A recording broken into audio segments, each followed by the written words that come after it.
வணக்கம், நான் வர பேசுகிறேன். இன்றைக்கி நம்மளோட காணொலியில் எதை பற்றி பார்க்க போகிறோம்னு பார்த்தீங்கன்னா, மாயினது எங்கே அப்படிங்கிற ஒரு கதை ஒன்று பார்த்துருந்தோம். அதற்கு நீங்கள் அழகான வரவேற்பும் கொடுத்துருந்தீங்க. அதைத் தொடர்ந்து மேலும் ஒரு கதை, சிலந்தி வலை.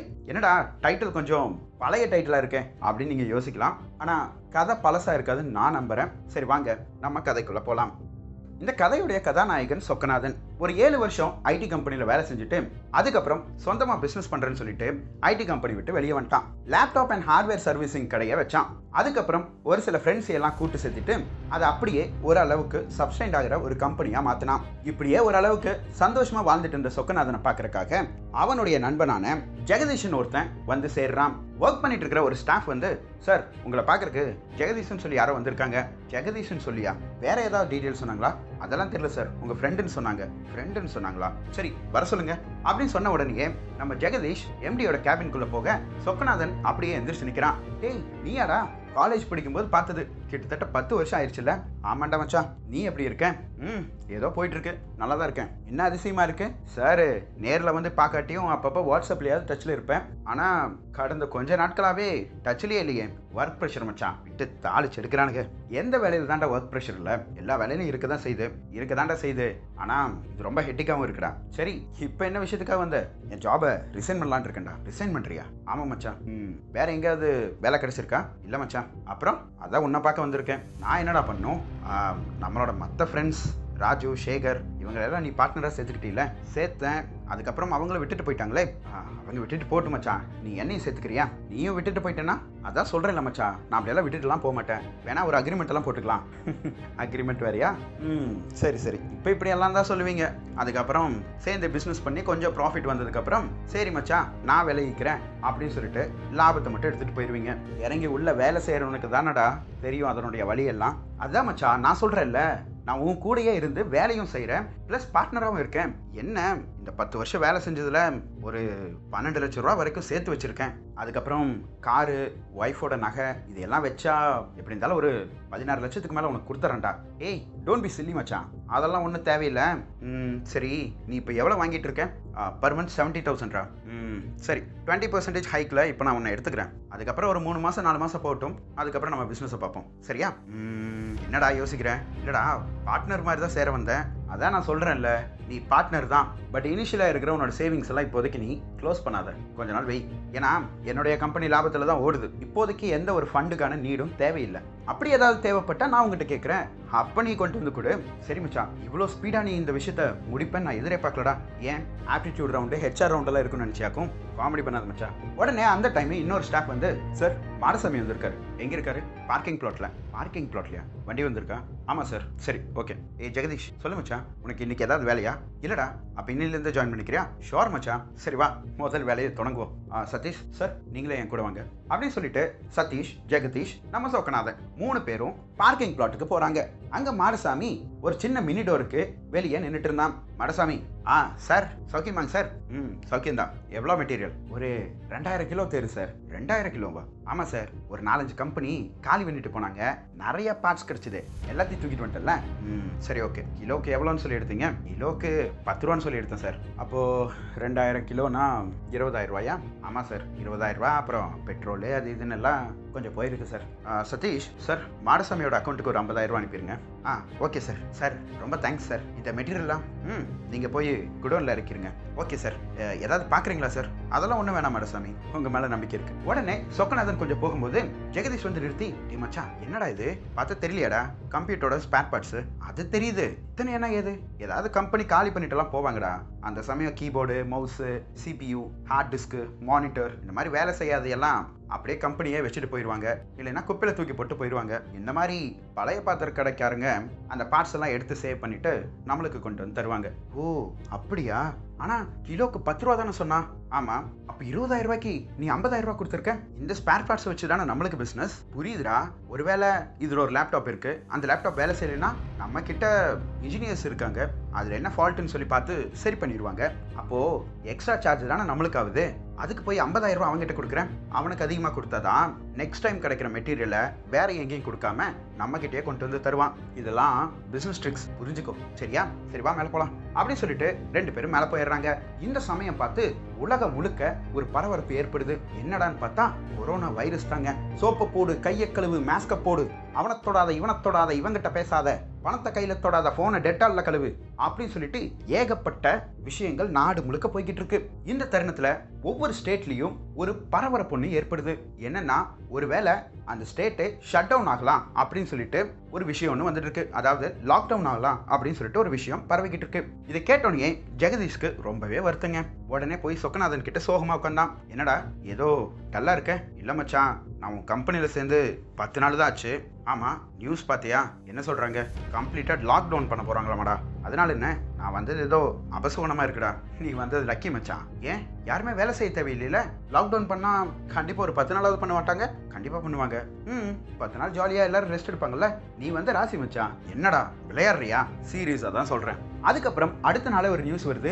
21 நாட்கள் கம்ப்ளீட் இந்தியா பிளாக் ஆகுது, லாக்டவுன் ஆகுது அப்படின்னு சொல்லிட்டு. இதை கேட்டோன்னு ஜெகதீஷ்க்கு தூக்கி வாரி போட்டுருச்சு. உடனே ஜெகதீஷ் ஓடி வந்து, மச்சான் என்னடா இப்படி சொல்லிட்டாங்க? ஒன்றும் பண்ண முடியாதுடா, 21 நாள் வீட்லயே தான் இருந்தாகணும். நாளையிலேருந்து இம்ப்ளிமெண்ட் பண்ணிடுவாங்களே. இன்னைக்கு மதியம் தானே இருக்கு, பார்ப்போம் என்ன நடக்க போகுதுன்னு. இல்லைன்னா வீட்டில் கொஞ்ச நாள் நம்ம ரெஸ்ட் எடுப்போம், சரியா? என்னமோடா எனக்கு என்னமோ மனசே கேட்கல மச்சான். இங்கே பாருடா, நடப்பதெல்லாம் நன்மைக்கே, சரியா அப்படின்னு சொல்லிக்கிட்டே இருக்கும்போது சதீஷ் ஓடி வந்து, சார் எம்பவர் டெக்னாலஜிஸ்லேருந்து டெக்னாலஜி மேனேஜர் கூப்பிட்டுருந்தாரு. சரி என்ன சொன்னாரு? ஒரு 5000 லேப்டாப் கேட்குறாங்க. 5000 லேப்டாப்பா? ஆமாம் சார். அவ்வளோ பிஓரைஸ் பண்ணி நம்ம வாங்கி எப்படா டெலிவரி பண்ணுறது? சார் அவங்க புது லேப்டாப் கேட்கல, அப்புறம் யூஸ்ட் லேப்டாப் தான் கேட்குறாங்க. வாடகைக்கா? ஆமாம் சார், ரெண்டல் பேஸ் தான். எதுக்காக? அவங்க கம்பெனியில் இருக்கிற எம்ப்ளாயிஸ் எல்லாம் ஒர்க் ஃப்ரம் ஹோம் கொடுக்க போகிறாங்களாமா சார். அதுக்காக எல்லாருக்கும் லேப்டாப் வேணும்னு சொல்லிட்டு ஒரு 5000 எம்ப்ளாய்க்கு 5000 லேப்டாப் கேட்குறாங்க சார். அதே சமயம் பர்ச்சேஸ் ஆர்டரும் ஒன்று போட சொல்கிறாங்க. 5000 புது லேப்டாப்கள் வந்ததுக்கப்புறம் அதை ஹேண்ட் ஓவர் பண்ணிட்டு ரெண்டல் லேப்டாப்பை எடுத்துக்க சொல்கிறாங்க. சரி நம்மக்கிட்ட ஸ்டாக்கில் 5000 லேப்டாப் இருக்கா? 4500 இருக்கு. ஒரு 500 லேப்டாப்பில் கீபோர்டு அது இதெல்லாம் வேலை செய்யாது சார். சரி ஒன்று பண்ணுங்க, அந்த 500 லேப்டாப்புக்கு மட்டும் அடிஷ்னலாக எக்ஸ்டர்னல் கீபோர்டும் எக்ஸ்டர்னல் மவுஸும் கொடுங்க, புரியுதா? அப்போ வேலை செய்யும்ல? வேலை செய்யும் சார். அப்புறம் என்ன கொடுத்துடுங்க சார். நீங்கள் அவர்கிட்ட ஒரு தடவை பேசிட்டீங்கன்னா ஷோர். இதோ சார் இப்போ கால் கனெக்ட் பண்ணுறேன். உடனே அந்த டெக்னாலஜி மேனேஜருக்கு ஃபோன் பண்ணுறா நம்ம சதீஷ். உடனே ஃபோனை லவுட் ஸ்பீக்கரில் போட்டு, சொல்லுங்கள் சார். சொக்கா? சொல்லுங்கள் சார், சொக்கநாதன் தான். சரி ஓகே, எனக்கு ஒரு 5000 லேப்டாப் வேணுமேப்பா. புரியுது சார், ரெடி பண்ணி இன்னைக்கு நைட்டே உங்கள் ஆஃபீஸ்க்கு அனுப்பி விடுறேன். Wow super. ஒரு 8 மணிக்கு முன்னாடி அனுப்ப முடியுமா? ஒரு சில லேப்டாப்பெல்லாம் ஃபார்மேட் பண்ணுமே சார். எங்கள் ஆஃபீஸ்லேயும் ஹார்ட்வேர் டீம் இருக்காங்கப்பா. இங்கே கொண்டு வந்தால் அவங்க கூட ஃபார்மேட் பண்ணிக்குவாங்க. ஓகே சார், ஒன்றும் பிரச்சனை இல்லை, கொடுத்து விடுறேன். ஆனால் 5000 லேப்டாப் தேவையா? ஆமாப்பா, கம்பெனியில் 15000 பேர் வேலை செஞ்சுட்டு இருக்காங்க. அதனால் அட்லீஸ்ட் 5000 பேருக்காவது லேப்டாப் கொடுத்து ஒர்க் ஃப்ரம் ஹோம் கொடுக்கலாம் தான். 21 நாள் கம்பெனி ரன் ஆகலைன்னா என்ன ஆகும்னு உனக்கே தெரியும்ல? தெரியுது சார். அதுக்கப்புறம் இன்னொரு விஷயம்ப்பா. என்ன சார்? சதீஷ் கிட்ட பேசுனேன். சொல்லுங்கள். ஒரு லேப்டாப்புக்கு மாதத்துக்கு 1000 ரூபா சொல்கிறாப்படி சார். மார்க்கெட் ரேட் அதுதானே சார்? மார்க்கெட் ரேட் அதுதான், ஆனால் லம்பா 5000 லேப்டாப் வாங்குறோம்லப்பா. கொஞ்சம் யோசிச்சு பாரு, 50 லட்ச ரூபா போகுது. சரி ஓகே சார், வேணா 500 ரூபா பே பண்ணுங்க. 25 லட்சம் ரூபாய் மட்டும் பே பண்ணுங்க. அடேங்கப்பா, அப்படியே 50% கம்மி பண்ணிட்டேன் சார். இந்த சுச்சுவேஷன் எனக்கு ரொம்ப புரியுது, ரொம்ப கிரிட்டிக்கலான சுச்சுவேஷன். மக்களுக்கு உதவணும், நாட்டுக்கும் நம்ம உதவணும். அதனால 500 ரூபா போடுறது எனக்கு லாஸ் தான். பட் இருந்தாலும் இந்த சுச்சுவேஷன் காட்டிக்கு நான் அக்செப்ட் பண்ணுறேன் சார். மேலும் புது லேப்டாப்ஸ் ஆர்டர் எல்லாம் எங்கிட்ட தானே கொடுப்பீங்க? அது உங்ககிட்ட தான்ப்பா. விவோ ஆர்டர் 21 நாளில் உனக்கு வந்துடும். நீ எனக்கு வந்து டெலிவரி பண்ணிடு. சரி, நான் முதலே டெலிவரி பண்ணிடுறேன். ஆனால் பேமெண்ட்டில் டிலே பண்ணிடாதீங்க சார். கண்டிப்பாக இல்லைப்பா. ஓகே சார், வைங்க. சதீஷ், எல்லா லேப்டாப்ஸும் ரெடி பண்ணுங்க. சார் சொல்லுங்கள். 5000 லேப்டாப் சார். 1000 ரூபா கொடுக்குறதே நம்மளுக்கு நட்டம் தான். நீங்கள் பாட்டுக்கு 500 ரூபா பண்ணிட்டீங்க. என்ன சதீஷ், என்ன பேசுறீங்க? என்டையர் கண்ட்ரி லாக்டவுன் ஆகுது. வேலை செய்கிறவன் எல்லாம் என்ன பண்ணுவான்? மேக்ஸிமம் ஆஃப் கம்பெனியில் கம்ப்யூட்டர்ஸ் தான் இருக்கும். வீட்டிலேருந்து வேலை செய்யறதுக்கு இந்த மாதிரி கம்பெனி தான் லேப்டாப்ஸ் எல்லாம் தருவாங்க. அதெல்லாம் புரிஞ்சுது சார், ஆனால் ரொம்ப கம்மியாக ப்ளீஸ். ஆக்சுவலாக நான் ஃப்ரீயாகவே கொடுத்துருக்கணும். பட் நான் உங்க எல்லாரையும் சேர்த்து கடைக்காரனாக்க விரும்பல. போதுமா?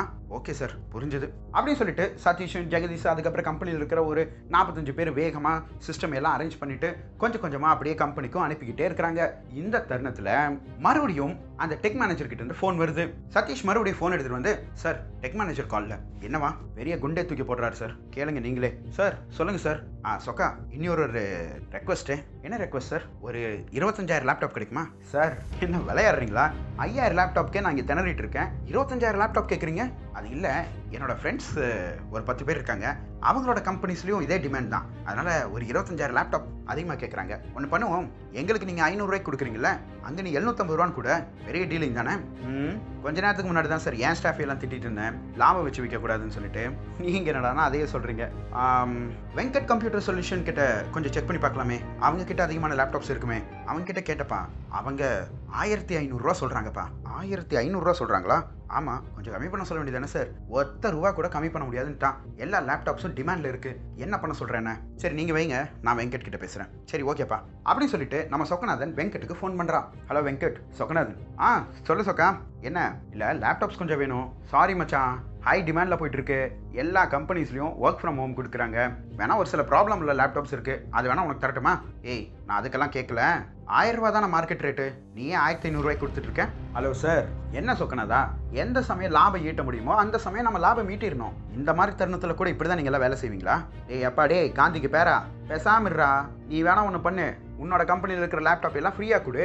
எதுக்கு என் கம்பெனியில் இருக்கிற லேப்டாப்பை 1500 ரூபாய்க்கு கொடுக்குறேன்னு சொல்லி பேசிகிட்டு இருக்கேன்? சரி, நீ 1500 ரூபாய்க்கு கொடுக்குறேன்னு சொல்லி வாங்கிட்டாங்களா? வாங்கலை, ஆனால் எவனாவது வராமையா போயிடுவான். சரி வந்துட்டான்னு வச்சுக்கோ. வந்துட்டாங்களா? யாரு? நான் தான். 1500 ரூபா ஒரு லேப்டாப்புக்கு பே பண்ணுறேன். எனக்கு ஒரு 25,000 லேப்டாப் தேவைப்படுது. என்னடா சொல்கிற? 25,000 லேப்டாப்பா? ஆமாம், நான் உனக்கு பே பண்ணுறேன், போதுமா?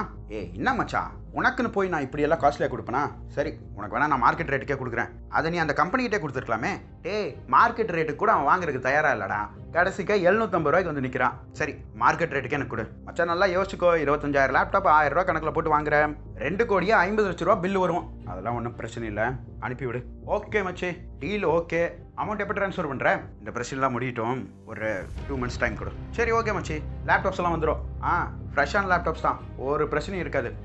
தேங்க்ஸ் அப்படின்னு சொல்லிட்டு சொக்கநாதன் ஃபோனை வைக்கிறான். இந்த சமயம் ஜெகதீஷும் சதீஷும் ஆடி போயிடுறாங்க. என்ன 2 பேரும் அப்படி பார்க்குறீங்க? சார் என்ன சார் நினைக்கிறீங்க? ஆல்ரெடி நம்ம கிட்ட இருக்கிற 5000 லேப்டாப்பில் லாஸில் தான் கொடுக்குறோம். ப்ளஸ் நீங்கள் எவனோ கிட்ட இருந்து 25,000 லேப்டாப் மார்க்கெட் ரேட்டுக்கு வாங்கி மறுபடியும் கம்மியான ரேட்டுக்கு கொடுக்க போறீங்களா? ஆமாம், 2,50,00,000 ரூபாய்க்கு ப்ராடக்ட் வாங்கி 1,25,00,000 கொடுக்க போறீங்க சார். வெங்கட்டுக்கு ஆக்சசரிஸ் எல்லாம் நம்ம தானே சப்ளை பண்ணிட்டு இருக்கோம், அதில் ஒரு 10-20ன்னு சொல்லி அதிகம் பண்ணுங்க, கொஞ்சம் டேலி ஆகும்ல? கொஞ்சம் டேலி ஆகும் சார், ஆனால் அதுக்கு 5 வருஷம் ஆகும். சதி, இது உங்க கம்பெனியா இல்லை ஏன் கம்பெனியா? Sorry sir. அப்படின்னா நீ எனக்கு பதில் சொல்றா, நான் உன் பார்ட்னர் தானே. என்ன ஜெகதீஷ் நீயுமா? ஒருத்தர் நல்லவனா இருக்கலாம்டா, ஆனால் இவ்வளோ நல்லவனாவா இருப்பேன்? இதை பார், அடுத்தவங்களோட இயலாமையை நம்ம பயன்படுத்திக்க கூடாது, அது ரொம்ப ரொம்ப தவறு. உங்க 2 பேரையும் இப்போ லேப்டாப்பை கிளீனா டெலிவரி பண்ண சொல்றேன், புரிஞ்சுதா? புரிஞ்சுது. மறக்காம செக்யூரிட்டி அலர்ட் போட்டு கொடுங்க. ஓகே அப்படின்னு சொல்லிட்டு 2 பேரும் கொஞ்சம் யோசிச்சுட்டு எல்லா லேப்டாப்ஸையும் வேணுங்கிற கம்பெனிஸ்க்கு டெலிவரி பண்ணிடுறாங்க. இப்போ சொக்கநாதன் அந்த டெக் மேனேஜருக்கு ஃபோன் பண்றான். சார் சொன்ன மாதிரி ஒரு லேப்டாப்புக்கு 1 மந்த்துக்கு 500 ரூபா ரெண்டல், ஓகேவா? Okay okay. ப்ராடக்ட் ரிசீவ் ஆயிடுச்சா? ரிசீவ் ஆயிடுச்சு சொக்கநாதா, ஆன் டைம். முதல்ல 5000, இப்போ 25,000, மொத்தம் 30,000 லேப்டாப் சார். புரிஞ்சுதுப்பா, ரொம்ப தேங்க்ஸ். உன்ன மாதிரி லாபம் பார்க்காம எல்லாரும் வேலை செஞ்சா ரொம்பவே சந்தோஷமா இருக்கும். பரவாயில்ல சார், இருக்கட்டும். சார் உங்களுக்கு இன்னொரு விஷயம் சொல்லணும்னு நினச்சேன். என்னப்பா? நீங்கள் பிஓ ரைஸ் பண்ணீங்கல்ல? ஆமாம், அதில் வேணா ஒரு 10,000 to 15,000 லேப்டாப்ஸை, அதாவது புது லேப்டாப்ஸை சீக்கிரமாகவே டெலிவரி பண்ணுறதுக்கு நான் ஏற்பாடு பண்ணுறேன். அதாவது 1 வீக்கில் வந்துடும். நெக்ஸ்ட் வீக் வேணால் இந்த பழைய லேப்டாப்ஸ், அதாவது ரெண்டல் லேப்டாப்ஸை மற்ற எம்ப்ளாயீஸ்க்கு ஹேண்ட் ஓவர் பண்ணிடுங்களேன். ஸோ தட் அதிகமான ஆட்கள் வேலை செஞ்ச மாதிரியே இருக்கும், பெரிய லாஸும் ஒன்றும் ஆகாது. Wow, beautiful idea. பட் புது லேப்டாப்ஸை டெலிவரி பண்ணிடுவியா?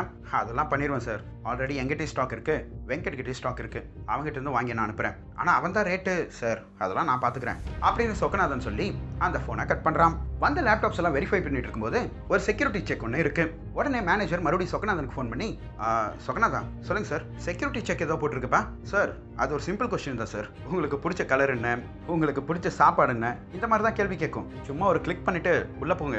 ஏன்னா ஆட்டோமேட்டிக்காக வைரஸ் எல்லாம் சிலது ரன் ஆகிட்டு இருக்கும், அது வந்து உங்களோட அப்ளிகேஷனையும் உங்களோட டேட்டாவையும் கிராஷ் பண்ணிடக்கூடாது, அதனால தான் செக்யூரிட்டி செக் போட்டிருக்கேன். ஓகே ஓகே, சூப்பர்ப்பா, ரொம்ப தேங்க்ஸ் அது மட்டும் இல்லாமல் என் கம்பெனி லேப்டாப்ஸ்னால் பிரச்சனை இல்லை சார். நானே வெளியே இருந்து தான் கொடுத்து உங்ககிட்ட ரெண்டல் கொடுக்குறேன். ஸோ நாளைக்கு டேட்டா ஏதாவது வெளியே போச்சுன்னா என் பேர் தான் கெட்டு போகும். புரிஞ்சதுப்பா சொக்கநாதா, ரொம்ப தேங்க்ஸ் அப்படின்னு சொல்லிட்டு நம்ம மேனேஜர் ஃபோனை வைக்கிறாரு. அடுத்த தருணம் சொன்ன மாதிரியே புது லேப்டாப்ஸ் எல்லாம் ஒரு வாரம் முடிஞ்சோன்னே பாதியை டெலிவரி பண்ணிடுறான் சொக்கநாதன். மறுபடியும் 2வது வாரத்தில் மீதம் இருக்கிற லேப்டாப்ஸையும் டெலிவரி பண்ணிடுறான். இந்த தருணம் அவனுக்கு திரும்ப வர வேண்டிய லேப்டாப்ஸ் எல்லாமே வந்துருச்சு. வழக்கம் போல சதீஷும் நம்ம ஜெகதீஷும் சோகமாகவே இருக்காங்க. ஏன்டா எப்போ பார்த்தாலும் 2 பேர் சோகமாகவே இருக்கீங்க? என்ன பின்ன 2 வாரத்தில் அத்தனை பேருக்கும் லேப்டாப்ஸை, அதாவது புது லேப்டாப்ஸை டெலிவரி பண்ணிட்டேன். இப்போ 1 மாதம் கழிச்சு கொடுக்க வேண்டிய லேப்டாப்பை 14 நாள்லேயே கொடுத்துட்டாங்க. ஒருவேளை இப்போ 1 மாதத்துக்கு தான் 500 ரூபா பில்லு, 15 நாள்லேயே திருப்பி கொடுத்ததுக்கு 250 ரூபா தான் பில்லுன்னு சொன்னால் என்ன பண்ணுவேன்? நியாயமாக பேசுகிறாங்கன்னு சொல்லுவேன். சரி, ஆனால் இதே பதில உன்னால் வெங்கட் கிட்ட சொல்ல முடியுமா? சொல்ல முடியாது தான். பின்ன இதோ பார், எல்லா சமயம் லாபத்தை மட்டுமே பார்த்துட்டு இருக்கக்கூடாது. ஒரு சில நேரங்களில் நம்ம மனசாட்சிக்கு அடிப்பணிந்தும் வேலை செய்யணும். புரியுதா? எனக்கு என்னமோ கம்பெனியில் வேலை செய்கிற மாதிரி தெரியல, ஏதோ ஒரு ஆசிரமத்தில் வேலை செய்கிற மாதிரி இருக்கு. சரிடா, நாளைக்கு முக்கியமான ஒரு கிளைண்ட்டை பார்க்கணும். நல்லா ப்ராப்பராக ட்ரெஸ் பண்ணிட்டு வா. என்னது, நாளைக்கே வா? ஆமாம், வெளியே எங்கே போனாலும் போலீஸ் அடி நடிக்குது. மீட்டிங் நம்மளோட கம்பெனி பிளாக்ல தான். வீட்டிலேருந்து அங்கே உன்னால் வர முடியல? அங்கே வந்துடுவேன். அப்புறம் என்ன, கிளம்புங்க அப்படின்னு சொன்ன உடனே அடுத்த நாள் நம்ம சொக்கநாதனும் ஜெகதீஷும் ஒரு டேபிள் உட்காந்துருக்குறாங்க. எதிரே ஒரு 5-6 பேர் உட்காந்துருக்குறாங்க. எமர்ஜென்சின்னு சொன்னீங்க, அதனால தான் இங்கே வந்தோம். ஆல்ரெடி சிட்டி ஃபுல்லாக செம லாக்ல இருக்கு. புரியுது சார், பட் நீங்கள்லாம் பேங்க் எம்ப்ளாயிஸ் தானே, இது ஒரு காரணமாக சொல்லி வெளியே வரலாமே. சரி, எதுக்கு கூப்பிட்டேன்? சீக்கிரம் சொல்லு. 30,000 லேப்டாப்ஸ் 7 நாட்கள் ஒரு யூசரும் 7 நாட்கள் இன்னொரு யூசரும் யூஸ் பண்ணியிருக்காங்க. So 30,000 laptops is equal to 60,000 laptops. Okay, but 60,000 லேப்டாப்ஸும் யூஸ் ஆகுமா? 60,000 லேப்டாப்ஸும் யூஸ் ஆகாது, பட் 40,000 லேப்டாப்ஸாவது யூஸ் ஆகும். Okay, but we need 60. Sure sir, எல்லாமே உங்களுக்கு தான். ஓகே, எவ்வளோ? சிம்பிள், நான் தான் சொன்னேன்ல 60,000ல் 40,000 யூஸ் ஆகும்னு. ஆமாம், அதில் ஒரு 10% போட்டு 10 crore தாங்க. வாட், 10 கோடியா? ஆமாம் சார், இதெல்லாம் உங்களுக்கே ரொம்ப ஜாஸ்தியாக தெரியல சார். 40,000 லேப்டாப்ஸ் இருக்கு. ஒரு லேப்டாப்புக்கு மினிமம் 1 lakh போட்டால் கூட 400 கோடி சார். நீங்கள் 10% போட போகிறீங்க, 17லேருந்து 13. So you are getting more sir, more and more. நான் மினிமம் ரேட்டில் வச்சு அதில் 10% கேட்குறேன். இதுக்கெல்லாம் பாரபட்சம் பார்த்தா பெரிய லாபத்தை விட்டுருவீங்க. ஓகே, பட் இருந்தாலும் நீங்கள் கேட்குறது கொஞ்சம் அதிகமாக இருக்கே சார். கொஞ்சம் அதிகமாக தான் தெரியும், பட் லாங் ரனில் உங்களுக்கு பெரிய ப்ராஃபிட். சரி, நீ சொல்கிற 40,000 லேப்டாப்னு ஒருவேளை அதில் 20,000 லேப்டாப் தான் வேலை செஞ்சதுன்னா then do you will have a big amount of profit sir. இல்லைன்னா டேட்டா வேணால் எனக்கு திரும்ப கொடுங்க, நான் வெரிஃபை பண்ணிவிட்டு நீங்கள் கொடுத்ததில் பாதி உங்களுக்கு திருப்பி கொடுத்துட்றேன். ஓகே, ஒருவேளை நீ ஃப்ராடுன்னு சொல்லி உன்னை போலீஸ் கிட்ட கம்ப்ளைண்ட் பண்ணா, நான் வெளியே இருக்கிற கம்பெனிஸ்க்கெல்லாம் கம்மி ரேட்டுக்கு லேப்டாப் தரேன்னு சொல்லிட்டு என் மேலே இந்த மாதிரி வேணும்ட்டே போலீஸ் கம்ப்ளைண்ட் கொடுக்குறாங்கன்னு சொல்லுவேன். And you know what, top corporate IT கம்பெனிஸில் இருக்கிற முக்கியமான ஆள்கள் எல்லாம் எனக்கு தெரியும். ஸோ ஆப்வியஸ்லி அவங்க எனக்கு சப்போர்ட் பண்ணுவாங்க. அவங்களோட தயவில் வெளியே வந்துடுவேன் சார். அண்ட் மிரட்டுறேன்னு நினச்சிட்டு காமெடி பண்ணாதீங்க சார். ஓகே, 10 CR உனக்கு தரோம். எப்போ, எப்படி? Let it be with you sir. என் கைக்கு எந்த பணமும் வேண்டாம். பின்ன அப்பப்போ மெட்டீரியல் ஆர்டர் தரேன், அதை நீங்கள் ஆர்டர் பண்ணி கொடுத்துருங்க. Simple, clever. You are very clever. Thank you sir, thank you so much. Okay, அப்போ இந்த டீல் இங்கே முடிச்சிடலாம். ஷோர், இந்த 60,000 லேப்டாப்பும் எடுத்துக்கலாமா? ஆல்ரெடி என் டேபிளில் இருக்கிற அந்த சூட் கேஸில் தான் இருக்குது. ஜெகதீஷ் மச்சான், இந்த சூட் கேஸில் எவ்வளோ மெட்டீரியல் இருக்குன்னு செக் பண்ணிவிட்டு அவங்களுக்கு கொடுத்துரு. உடனே ஜெகதீஷ் அந்த சூட் கேஸை ஓப்பன் பண்ணி உள்ளே இருக்கிறதெல்லாம் கவுண்ட் பண்ணி பார்த்துட்டு 60 இருக்கு மச்சான். அப்படியே கொடு. ஆனால் அவங்க கேட்டது லேப்டாப் ஆச்சு. ஆமாம், நீ உள்ளே வச்சிருக்கிறது பென் டிரைவ்டா. பென் டிரைவா இருக்கு? ஆமாண்டா. சூட் கேஸில் 60,000 லேப்டாப் வைப்பாங்களா? வைக்க முடியாது. பின் என்ன, பென் டிரைவ் தான் உங்களுக்கு தேவை, தள்ளிவிடு. அண்ட் சார், நானும் ஐடி கை தான். ஏதாவது sure, it will be a confidential and it will be trustable. அது போதும், நம்பிக்கை ஒன்றுதான் வாழ்க்கை. வர்றேன் சார். அண்ட் இப்போவே ஒரு 50,000 லேப்டாப்க்கு பர்ச்சேஸ் ஆர்டர் கொடுத்துருங்க. தேங்க்ஸ் அப்படின்னு சொல்லிட்டு நம்ம சொக்கநாதன் வெளியே வந்துடுறான். 2 பேரும் அவனுடைய கேபின்குள்ளே போய் உட்காடுறாங்க. மச்சான், என்னடா எனக்கு ஒன்றுமே புரியல. சரி, எது வரைக்கும் உனக்கு புரிஞ்சுது அதை சொல்லு, நான் உனக்கு தெளிவாக சொல்கிறேன். 60,000 லேப்டாப்பை 10 கோடி ரூபாய்க்கு ரேட் பேசுனேன். சரி, ஆனால் நம்ம கிட்ட இருந்தது 30,000 லேப்டாப் தான். அவனுக்கு எப்படி 60,000 அதை கணக்கு வச்சானேன்னு தெரியல. ஆனால் கடைசியில் பார்த்தா நீ 60,000 பென்ட்ரைவ் தான் கொடுத்தேன். பென்ட்ரைவ் கொடுக்கல மச்சி, டேட்டா கொடுத்தேன். என்ன டேட்டா கொடுத்தேன்? இந்த 30,000 லேப்டாப்பை யூஸ் பண்ணவங்களோட டேட்டா. என்னடா சொல்கிற? நீயும் சதீஷும் நெஞ்சில் அடித்து பதறினீங்களே, ஏண்டா லாஸில் கம்பெனி நடத்துகிற, ஏண்டா கம்மி ரேட்டுக்கு லேப்டாப் வாங்கி இன்னொருத்தனுக்கு ஆதாயத்துக்கு வேலை செய்கிறேன்னு. ஆமாம், அதெல்லாம் இந்த டீலிங்காக தான். கொஞ்சம் புரியுற மாதிரி சொல்லு மச்சான். ஓகே, சொல்கிறேன். நீ என்கிட்ட வேலை கேட்டு வரும்போது நீ அந்த கம்பெனியை ரிசைன் பண்ணல. ஆமா, ஆனா அன்னைக்கே என்னோட கம்பெனில நீ வேலைக்கு சேர்ந்துக்கோ அப்படின்னு சொன்னப்போ நீ தாராளமா ஒத்துக்கிட்ட. ஆமா, எதனால? எதனாலன்னா நீ எனக்கு சம்பளம் தருவ அதனால. அப்போ டாப் ஐடி கம்பெனிஸ் எல்லாம் ஸ்டாஃபை ஒர்க் ஃப்ரம் ஹோம் கொடுக்குறாங்க. அப்படின்னா என்ன அர்த்தம்? என்ன அர்த்தம்னா 21 நாளும் அவங்களுக்கு பெய்டு சேலரி தான். புரியுதா? ஆமா, என்ன தெருவில் பஜ்ஜி கடை போட்டோம், போண்டா கடை போட்டோம், இட்லி கடை போட்டோம், பாவம் அவங்களுக்கு தான் காசு இல்லை. பிளஸ் கவர்மெண்ட் இன்னொரு ரூல் சொன்னாங்களே, கேட்டியா? என்ன? கிட்டத்தட்ட 3 மாசத்துக்கு எந்த பேங்க்லயும் இஎம்ஐயே இல்லையா? ஆமா, மக்களோட நன்மைக்கு தானே செஞ்சாங்க. ஆமா, மக்களோட நன்மைக்காக தான் செஞ்சாங்க. இன்னொரு அரசியல் கட்சி தலைவர் என்ன சொன்னாரு?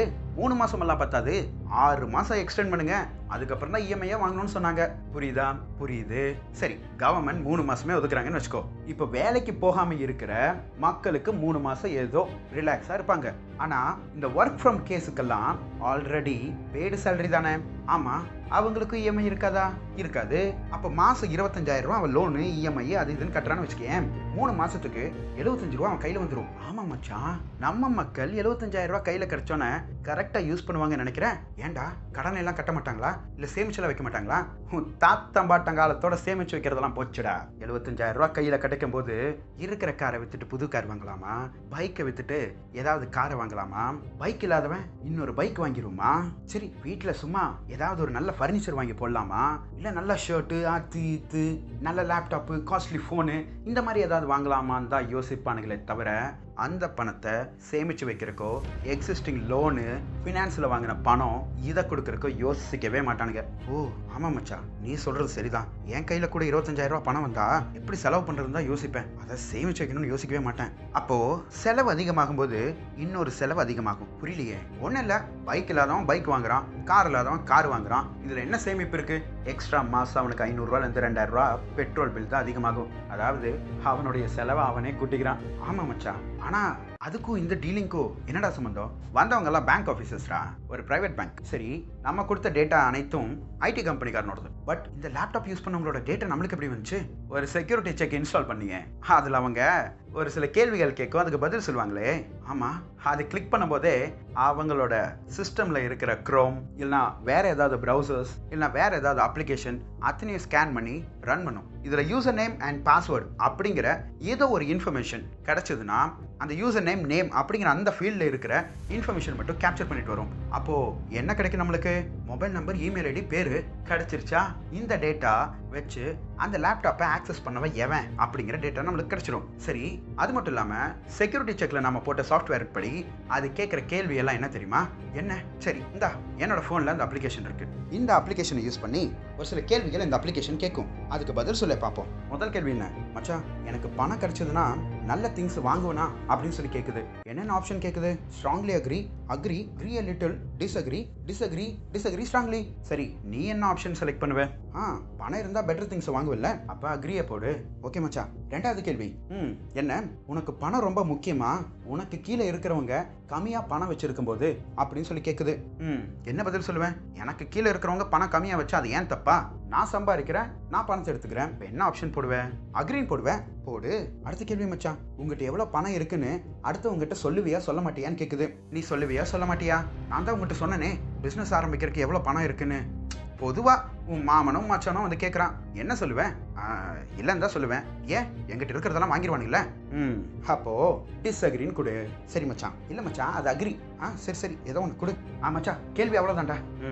சரி, ஓகே. இப்போ நீ கொடுத்த ஆன்சர் படி நம்ம ஒரு அல்காரிதம் போட்டு வச்சிருக்கோம். அதன்படி ஆன்சர் என்ன வரும்னு பார்த்தீங்கன்னா, பணம்னா பேய் மாதிரி அலைவ அப்படின்னு சொல்லும். ஏன்டா இப்படி சொல்ற? என்னென்ன, உங்ககிட்ட இருக்கிற பணம் எவ்வளோங்கிறத உண்மையா வெளியே இவங்ககிட்ட சொல்ல மாட்டேன். உங்ககிட்ட பணம் கையில கொஞ்சம் இருந்தா நீ பெட்டரான திங்ஸ் வாங்கணும்னு சொல்லுவேன், அப்படின்னா செலவு பண்ணுவேன்னு சொல்ற. அப்போ இங்க நீ பணத்துக்கு தான் ரொம்ப முக்கியத்துவம் கொடுத்துக்கிட்டு இருக்கேன். ஓ ஆமா மச்சான், இந்த மாதிரி டேட்டா தான் இந்த லேப்டாப்ஸை யூஸ் பண்ண 60,000 பேர்கிட்ட இருந்து வாங்கியிருக்கோம். சரி, இந்த டேட்டா வச்சு பேங்க்கர் என்ன பண்ணுவான்? இதுல அவன் ஃபில்டர் அவுட் பண்ணுவான். உன்ன மாதிரி ஆட்கள், அதாவது பணத்துக்கு எத்தனை பேர் அலையிறாங்க, கொஞ்சம் பணம் இருந்தா எப்படி செலவு பண்ணலாம்னு யோசிக்கிறவங்க, பணம் இருந்தா வாழ்க்கையில சந்தோஷம் வந்துரும்னு எவனும் சொல்ல மாட்டான். ஆனா இந்த ஆன்சர்ஸை வச்சு, இந்த பதில் அவனோட மனசுல தோன்றி இருக்கும் அப்படிங்கிறத கண்டுபிடிச்சிடலாம். சரி, இதை வச்சு இவங்களை ட்ரேஸ் அவுட் பண்ணி பேங்க்கார இவனுக்கு ஃபோன் பண்ணுவான். ஃபோன் பண்ணி என்ன சொல்லுவான்? ஒன்றும் இல்லை, யூ ஆர் எலிஜிபிள், உங்களுக்கு 2 லட்சம் ரூபா லோன் தரேன்பா. அது எப்படி? ஆல்ரெடி லோன் எல்லாம் இருந்ததுன்னா தரமாட்டாங்கல்ல.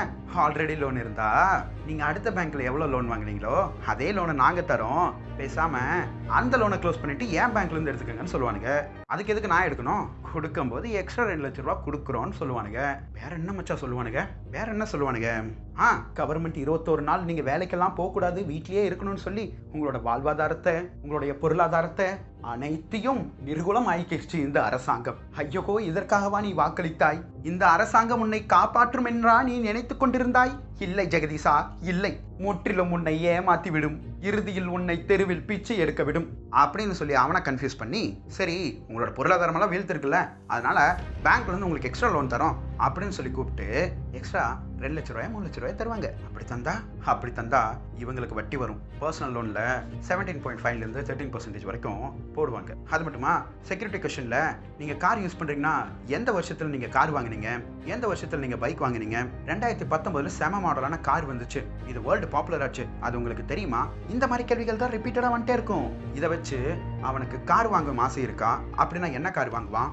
ஆல்ரெடி இவங்கிட்ட கார் இருக்கா, அது எந்த இயரோட மாடலு, ஒரு 7 வருஷம் தள்ளி போயிடுச்சுன்னா இந்த கார் அவன் கண்டிப்பா விற்பான். இந்த மாதிரி ஏகப்பட்ட கால்குலேஷன்லாம் இருக்குடா, அதெல்லாம் அவங்க பண்ணிக்குவாங்க. இத்தனையும் கால்குலேட் பண்ணி அவனுடைய ஆசையை தூண்டி அவனை லோன் வாங்க வச்சு 3 மாசம் இஎம்ஐ இல்லைன்னு சொல்லிட்டு கடைசியில் 30 மாசம் அவங்ககிட்ட இஎம்ஐ பிடுங்குவாங்க. அடங்கப்பா, என்னடா இப்படி பண்றாங்க? இதெல்லாம் சும்மா ட்ரையல் தான் மச்சி. மேலும் நான் 60,000 எம்ப்ளாயிஸோட டேட்டாஸ் கொடுத்தேன் அவங்க கிட்ட. அதுல ஒரு 40,000 பேர் பேங்க்ல 1 லட்சம் ரூபா லோன் வாங்குறாங்கன்னு வச்சுக்கேன். அப்ப 400 கோடி ஆயிடுச்சு மச்சி. இந்த 400 கோடியில எனக்கு ஒரு 10 கோடி ரூபாய் தாங்க அப்படின்னு சொன்னேன். மேலும் இது அசல் மட்டும்தான், வட்டியோட கால்குலேட் பண்ணி நான் கேட்கவே இல்லை. என்னடா நீ 400 கோடி ரூபானா நம்ம மினிமம் 40 கோடியாவது கேட்டிருக்கலாம்ல. மச்சான், உனக்கு ஒன்று தெரியுமா? என்ன? ஒரு பேங்க்காரன் உனக்கு ஒரு ஃபோன் பண்ணுவான். ஆமா, ஐ எம் நாட் இன்ட்ரெஸ்டட்னு சொல்லி நீ ஃபோனை வச்சாலும் 2 நாள் கழிச்சு இன்னொரு பேங்க்காரன் ஃபோன் பண்ணுவான். ஆமா மச்சி, இப்போ புரியுதா நம்மளோட ஐடியா என்னன்னு? சூப்பர் மச்சி, எப்போவோ என் கம்பெனி விட்டுட்டு நான் உன் கூட வந்து பிஸ்னஸ் பண்ணியிருக்கணும்டா. சரி, இதெல்லாம் பிஸ்னஸ் சீக்ரெட். அந்த சதீஷ் அப்பப்போ கொஞ்சம் அலர்ட் ஆவான், அவன் கூட சேர்ந்து நீயும் கொஞ்சம் அலர்ட் ஆகும், அப்பதான் அவனுக்கு கொஞ்சம் நம்பிக்கை வரும். புரியுது மச்சி. கடைசியா ஜெகதீஷ் மச்சி, இந்த மனுஷனோட மனசுல சின்ன ஒரு துளியில பெருசா ஒரு ஓட்டை இருக்கும், அதுதான் ஆசை. அது ஒரு சிலந்தி வலை மாதிரி. இந்த ஆசைங்கிற சிலந்தி வலையில பாவம் இந்த மனுஷங்கிற பூச்சி போய் மாட்டிக்கும். நம்ம யாரையும் ஏமாத்த போறது இல்ல, ஏமாறுறதுக்கு அவனுங்களே தயாரா இருக்கிறானுங்க. அதை நம்ம புரிஞ்சு கொஞ்சம் செயல்பட்டா வேலை முடிஞ்சு. இத்துடன் இந்த கதையும் முடிஞ்சிருச்சு. இப்ப நீங்க சொல்லுங்க, சொக்கநாதன் மேல தவறா இல்ல மக்கள் மேல தவறா? இல்ல மக்களுக்கு என்ன நடக்குதுன்னு தெரியாமையே இப்படி பின்னாடி ஒருத்தங்க வேலை செஞ்சுட்டு இருக்கிறாங்க, அவங்களோட தவறா? மேலும் இது உண்மையான கதையெல்லாம் இல்லைங்க, என்னுடைய கற்பனைக்கு எட்டிய கதை. நன்றி.